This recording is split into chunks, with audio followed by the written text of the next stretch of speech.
Bagaimana kalau orang ini mempersekutukan Allah? Nah, ini pembahasan yang kedua. Surat Az-Zumar ayat 65. Lain asyrakta.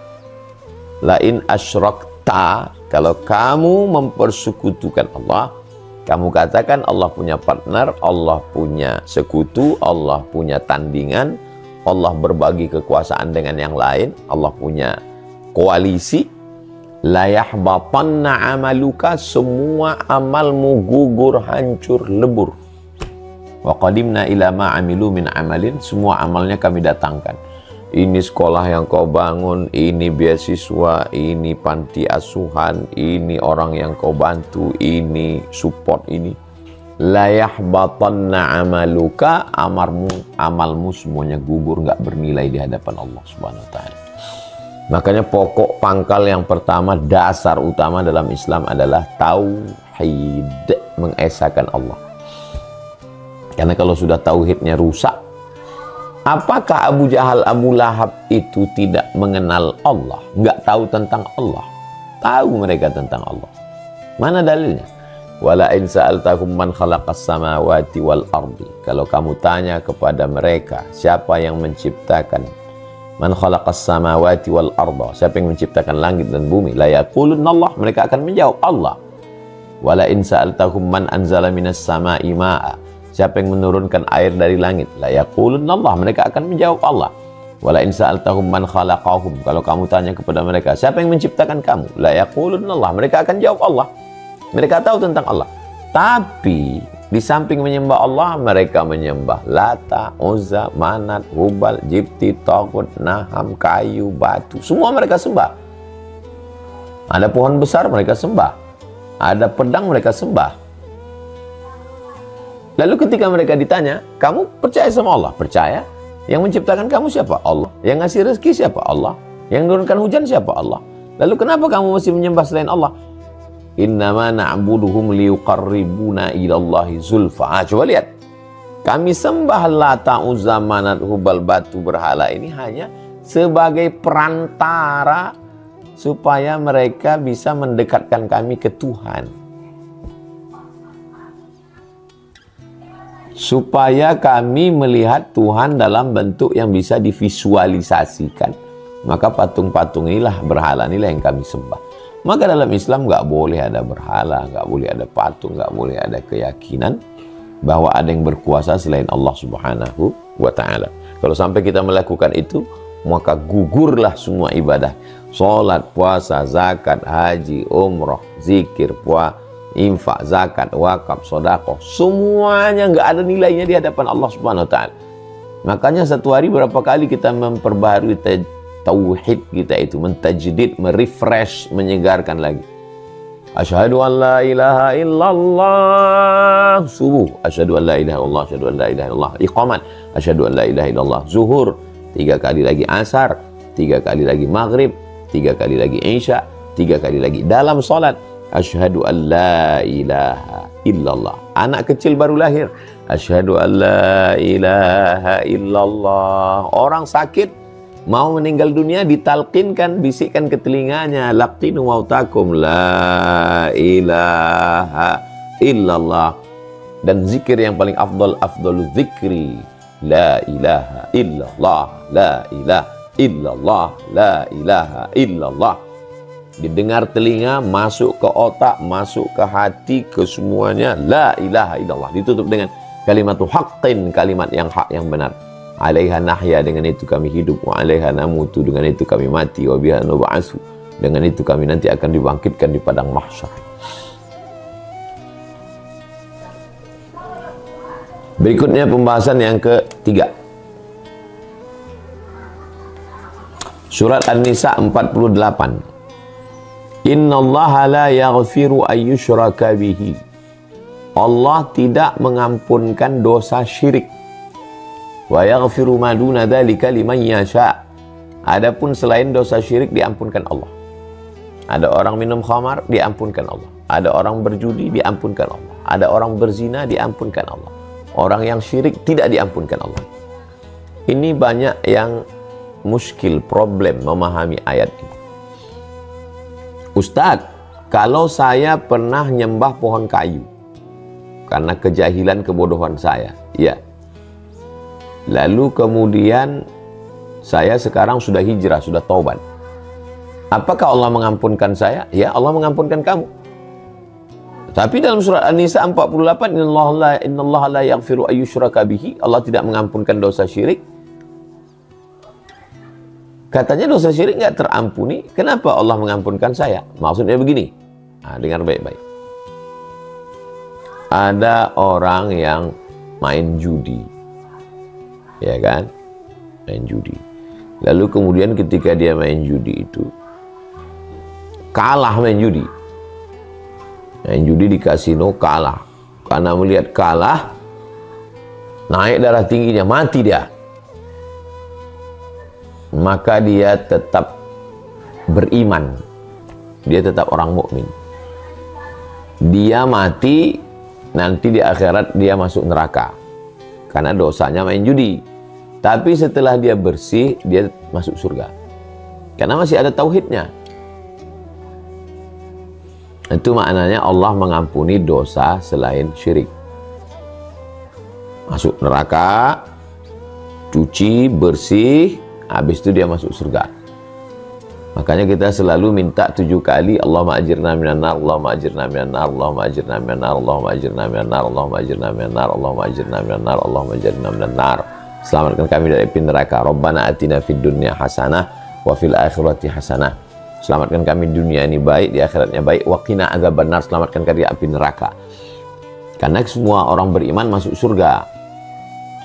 Jangan minta masuk surga, karena semua orang beriman masuk surga. Mintalah selamat dari neraka, karena tidak semua orang selamat dari neraka. Saya ulang lagi. Umat Nabi Muhammad SAW semuanya masuk surga. Man qala la ilaha illallah Muhammadur Rasulullah masuk surga. Tapi tidak semuanya selamat dari neraka. Ada juga yang masuk neraka dulu. Kita maunya enggak kena neraka.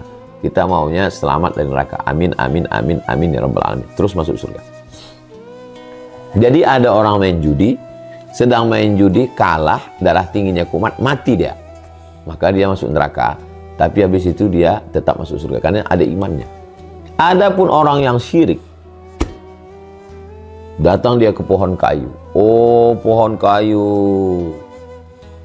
katanya ada penunggunya di sini, tolong kasih rezeki, tolong buat aku kaya. Kumat darah tingginya di situ, mati dia di situ. Maka neraka jahanam tempat dia tidak terampuni karena belum sempat bertobat. Nah, itu maknanya. Itu bedanya orang melakukan dosa selain syirik. Karena sahabat-sahabat Nabi itu dulu yang masuk Islam umur 40-50, mereka pernah melakukan praktek syirik. Mereka pernah menyembah Lata, Uzza, Manat, Hubal, Jibti, Tagut, Naham. Abu Dzar Al-Ghifari radhiyallahu an, dia penyembah berhala, nama berhalanya Naham. Dia bawa air susu kambing, dia kasih ke Naham. Wahai berhala Naham, ini nama berhalanya Naham. Wahai berhala Naham, ini aku kasih kamu susu kambing. Habis itu dia pejam mata, dia berdoa. Kemudian pas dia buka mata, lihatnya susu kambing udah habis. Loh, habis susu kambing, rupanya diminum anjing. Ada anjing yang minum air susu itu. Habis. Terus anjing itu udah selesai minum, diangkatnya kakinya sebelah, dikencinginya berhala. Mikir Abu Dzar, air susunya diambil, dia nggak bisa membela dirinya. Dikencingi, nggak bisa membela dirinya. Gimana dia mau nolong saya? Dia mikir, ini bullshit, omong kosong nih, nggak bener ini. Dan dia dengar ada kabar ada seorang nabi, namanya Nabi Muhammad SAW. Akhirnya dia datang kepada Nabi Muhammad dan dia bersyahadat. Asyhadu an la ilaha illallah wa asyhadu anna Muhammadar Rasulullah. Nah, apakah Abu Dzar pernah syirik? Pernah. Dia penyembah berhala. Tapi ketika dia masuk Islam, bersih. Itu dalil bahwa apapun dosa orang masa lalu sebelum Islam, setelah dia masuk Islam, taubat nasuha, bersih, sebersih-bersih.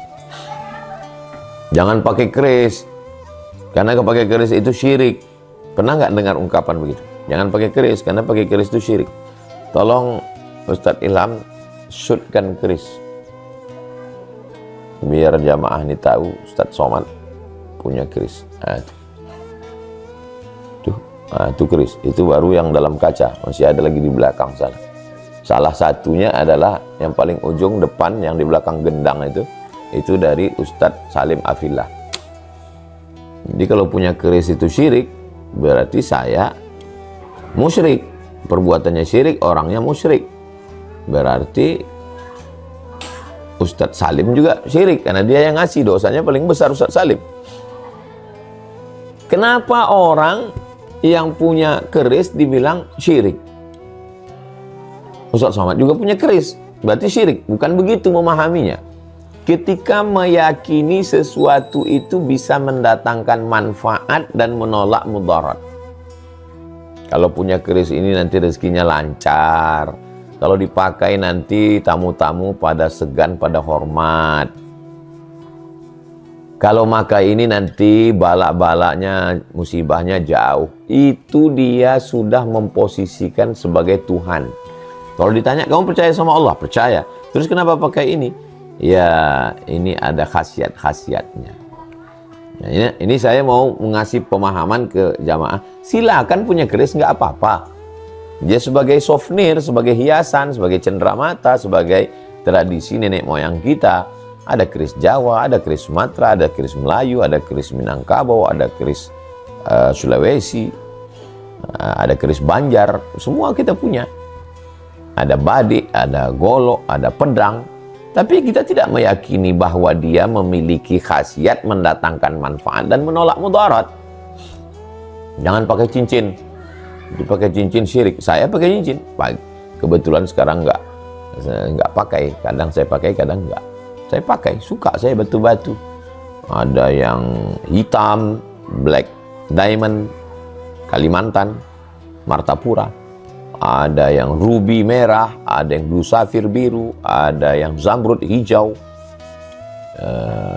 ada zabarjat hijau muda, ada virus biru langit. Sebagai batu alam, tapi tidak ketika dipakai itu meyakini bahwa dia mendatangkan manfaat. Kalau ini dipakai nanti orang jadi segan, kalau dipakai nanti rezeki berdatangan. Kalau dipakai ini duduk di rumah makan nggak bayar. Kalau ada yang ngomong begitu ya dipahami dulu. Ada nggak logisnya? Ada nggak logisnya? Ini kalau katanya dipakai ini nggak bayar Pak Ustadz. Iya, karena duduk aja nggak makan. Kalau makan ya bayar. Ada satu hadis ini palsu. Hadisnya palsu. Siapa yang pakai akik maka dia tidak akan fakir. Siapa yang pakai batu akik, dia tidak akan fakir. Dikomentari sama Imam Ibnul Athir. Imam Ibnul Athir itu ahli sejarah, tarikh, dan dia juga ahli hadis. Uniknya dia mengomentari itu, kata dia, siapa yang pakai akik, dia tidak akan fakir. Betul katanya. Kenapa? Karena ketika duitnya habis, akiknya bisa dijual. Logis. Nggak ada unsur magic guide. Habis semua. Tapi masih ada akik, nggak akan fakir. Kenapa? Jual, kan punya duit untuk makan. Fakir itu artinya nggak punya duit sama sekali. Jadi kalau ada orang ngomong, orang tukang jual batu, ini kalau dipakai ini nggak fakir ini. Oh, musyrik kamu? Enggak, rasional. Kenapa? Karena kalau pas duit nggak ada, ya dijual, dilelang. Ada batu tuh yang mahal sampai ratusan juta. Ya nggak fakir. Tapi ketika dia meyakini kalau pakai ini warungnya laris, kalau piara ikan ini nanti auranya bangkit, rumahnya jadi hebat. Kalau nanam pohon ini, pohon kayu, gelang, batu, cincin, keris. Jangan lupa, ada orang-orang yang kelihatannya dengan besi nggak percaya, dengan batu nggak percaya, dengan keris nggak percaya. Tapi dengan atasan, mengagungkan atasan, itu juga bisa jadi syirik. Dan atasannya juga ngomong, ingat kalian semua makannya dari saya. Loh, makannya dari Allah, ngapain dari kamu? Nah ini jadi berhati-hati kita tentang masalah syirik ini. Kesimpulannya, Siapapun, apapun bendanya, kayu, batu, perunggu, emas, perak, kaca, orang, manusia, binatang, tanaman, hewan, kalau dianggap dia bisa memiliki khasiat mendatangkan manfaat, menolak mudarat, maka kita sudah memposisikannya sebagai Tuhan. Orang yang musyrik, syirik itu bukan berarti tidak bertuhan. Kalau tidak bertuhan itu ateis. Jelas kafirnya kalau orang ateis. Dia masih ngaku bertuhan, tapi dia mempersekutukan Tuhan. Ada yang kuasa lain selain Allah Subhanahu wa ta'ala. Berikutnya yang keempat. Inna akhwafa ma akhafu ala ummati. Di antara yang paling aku khawatirkan yang akan menimpa umatku, di antara beberapa kekhawatiran-khawatiran adalah asyirkal asghar. Syirik kecil. Lalu sahabat bertanya, wa masyirkul asghar ya Rasulullah? Apakah syirik kecil itu? Kata Nabi, ar-riya, mempertontonkan amal. Riya dari kata ra'a, yara, melihat. Ara, yuri, mempertontonkan, memperlihatkan. Hadisnya adalah kitab Musnad Ahmad bin Hanbal. Imam Ahmad bin Hanbal meninggal tahun 241 Hijrah di Baghdad. Imam mazhab yang keempat, Hanafi, Maliki, Syafi'i, Hambali, Ahmad bin Hanbal. Hadisnya hadis sahih. Kenapa orang yang riya juga disebut syirik? Tapi syiriknya syirik kecil. Salat itu lillahi ta'ala, Allahu Akbar. Tapi ketika salat karena ingin dilihat orang, dinilai orang, ayatnya lebih panjang, difasihkan ketika didengar orang, maka sesungguhnya saat itu kita sedang memposisikan orang itu sebagai Tuhan kecil. Karena layaknya semua amal ini hanya kepada Allah. Apa rusaknya orang yang syirik ini? Kalau dia beramal karena Allah, dia tidak akan merusak standar operasional kerja. Dia tidak akan merusak ISO, standar internasional. Dia tidak akan merusak tatanan lingkungan masyarakat suami istri. Kalau suami bertauhid, ada nggak ada CCTV, ada nggak ada KPK, BPK, Inspektorat Jenderal, Polisi, Kejaksaan, dia nggak peduli. Yang penting saya takut karena Allah. Makanya kita selalu mengamalkan habis subuh baca ayat kursi, dibaca sampai zuhur, dari zuhur dibaca sampai asar, dari asar dibaca sampai maghrib, habis maghrib dibaca dipelihara sampai isya, dibaca isya, sebelum tidur malam dijaga dipelihara sampai subuh. Kenapa? Karena ayat kursi itu isinya adalah tauhid. Siapa Tuhan kita? Allah. Adakah Tuhan selain dia? La ilaha illa huwa. Apakah dia hidup? Al-Hayyu, dia maha hidup, dia kasih saya hidup. Nanti hidup ini bisa dia ambil lagi. Al-Qayyum, dia mengatur hidup saya. Tidak ada pengaturan yang salah dan keliru. Tidak ada pokok kayu yang tumbang, tidak ada daun yang jatuh, tidak ada bumi yang basah dan kering kecuali dalam pengaturan Allah. Bagaimana kuasa dia? Lahu ma fis samawati wa ma fil ard. Apa yang di langit, apa yang di bumi punya dia. Adakah yang bisa menolong selain dia? Man dzalladzi yashfa'u indahu illa bi'idznih. Tahukah dia apa yang berbisik-bisik dalam hati, berkata-kata dalam pikiran? Ya'lamu ma baina aydihim wa ma khalfahum. Adakah yang punya pengetahuan selain dia? Ya'lamu ma baina aydihim wa ma khalfahum wa la yuhituna bi syai'in min ilmihi illa bima syaa'. Apakah dia berkuasa atas hidup saya? Wasi'a kursiyyuhus samawati wal ard. Sulitkah dia membagi makan ikan yang berada di dalam palung, dalam gelapnya lautan? Sulitkah bagi dia memberi makan cacing yang ada dalam pokok kayu, ulat-ulat, anai-anai? Sulitkah bagi dia memberi makan serangga yang ada dalam tanah? Wala ya'uduhu hifzuhuma. Tidak ada yang sulit bagi Allah untuk menjaga alam langit dan bumi. Wa huwal aliyyul azim. Maha tinggi kuasanya, maha besar kuasanya. Allah Subhanahu wa taala. Adapun fisiknya, zatnya, tafakkaru fi khalqillah, pikirkanlah makhluk ciptaan Allah. La tatafakkaru fi dzatillah. Jangan kamu pikirkan zat. Karena fa innakum la tuqaddiruna qadrah, kamu tidak akan pernah mampu memikirkan. Kita hanya disuruh memikirkan inna fi khalqis samawati, penciptaan langit, wal ardi, penciptaan bumi, wa ikhtilafil laili wan nahar, penciptaan langit siang dan malam silih berganti, la ayatin, Itu semua adalah ayat-ayat tanda-tanda kekuasaan Allah. Bagi siapa? Liulil albab, bagi orang yang berfikir. Jadi kalau kita bisa selamat dari syirik ini, alhamdulillah wa syukrulillah wa la haula wa la quwata illa billah. Mudah-mudahan apa yang kita bahas ini bermanfaat buat kita semua. Anak-anak kita ajarkan tauhid yang benar melalui sifat 20 wujud, qidam, baqa, mukhalafatul hawadisi, qiyamu binafsi, wahdaniyah, qudrat, iradat, ilmun, hayat, sama, basar, kalam. Sifat 20 bukan batasan, tapi itu adalah yang disusun oleh ulama dalam akidah Asy'ari, ahli sunnah wal jamaah untuk memudahkan kita. Karena kalau kita langsung ke Quran, ke hadis, siapa yang paham, siapa yang hafal, maka dari Quran dan hadis ini disusun secara sistematis, belajar lagi akidah. Referensi yang simpel sederhana adalah sifat 50 yang ditulis oleh Kiai Haji Idrus Romli, berbahasa Indonesia, mudah dipahami. Untuk masalah jangan sampai ke syirik ini, sifat, tulis aja di Google tuh, sifat 50 Kiai Haji Idrus Romli. Ini dia bukunya, Aqidah Ahlussunnah Jamaah, penjelasan sifat 50. Tolong sud,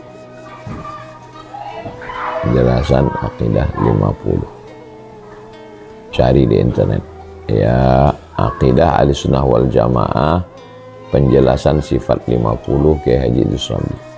Kenapa buku ini yang saya pilihkan? Karena simple, berbahasa Indonesia, mudah difahami.